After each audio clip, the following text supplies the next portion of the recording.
Dhallywood superstar Shakib খানের প্রথম পুত্র সন্তান আব্রাহাম খান জয়। সাবেক স্ত্রী চিত্রনায়িকা অপু বিশ্বাসের গর্ভে ধারণ করা ছেলে জয়ের জন্মদিন ছিল গত শুক্রবার। দিনটি উপলক্ষে বাবা শাকিব খানের থাকা কেক কাটা জয়ের জন্য খুব স্পেশাল।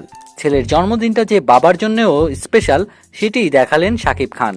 তাই তো সুদূর যুক্তরাষ্ট্র থেকে ঢাকায় উড়ে এসে ছেলের জন্মদিন পালন করলেন তিনি। জয়কে কতটা ভালোবাসেন তাও স্পষ্ট হলো শাকিব খানের এই আগমনে, যা দেখে তার ভক্ত অনুরাগীরাও বেশ খুশি। ছেলের জন্মদিনে কেক কাটতেই যুক্তরাষ্ট্র থেকে ঢাকায় উড়ে এসেছেন শাকিব খান। শনিবার রাতে ছেলে জয়ের হাতে হাত রেখে কেক কাটেন Shakib Khan.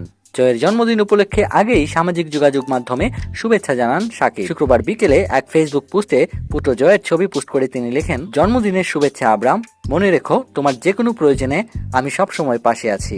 I love you papa. তারপর দিনই বাপ বেটা একসঙ্গে কেক কাটলেন। সেই দৃশ্য ধারণ করে সামাজিক মাধ্যমে প্রকাশ করেছেন চিত্রনায়িকা অপু বিশ্বাস।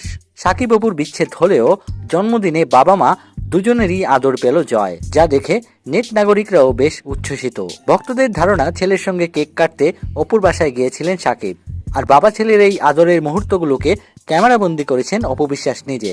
যদিও এ বিষয়ে অপু কিছু বলেননি, শুধু ক্যাপশনে লিখেছেন, যখন বাবা আর ছেলে এক হয় তখন কেকের স্বাদ আরো মিষ্টি হয়।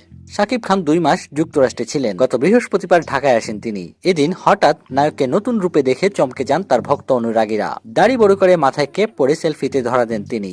জানা গেছে এটিই হয়তো শাকিব খানের নতুন ছবির জন্য নতুন লুক, এমনটাই ধারণা করছেন তার ভক্তরা। এদিকে জয়ের জন্মদিনে বড় ভাইকে শুভেচ্ছা জানিয়েছেন শাকিব খানের আরেক পুত্র শেহজাদ খান বীর। চিত্রনায়িকা বুবলির ফেসবুক পেজ থেকে বীরের একটি ভিডিও পোস্ট করা হয়, যেখানে শেহজাদ খান বীরকে বলতে শোনা যায়, হ্যাপি বার্থডে জয় ভাইয়া, I love you so much. তো প্রিয় দর্শক, এ বিষয়ে আপনি কি ভাবছেন জানিয়ে দিন কমেন্টে। আর আপনি যদি আমাদের চ্যানেলে নতুন হয়ে থাকেন তাহলে এক্ষুনি সাবস্ক্রাইব করুন সিনি নিউজ বাংলা।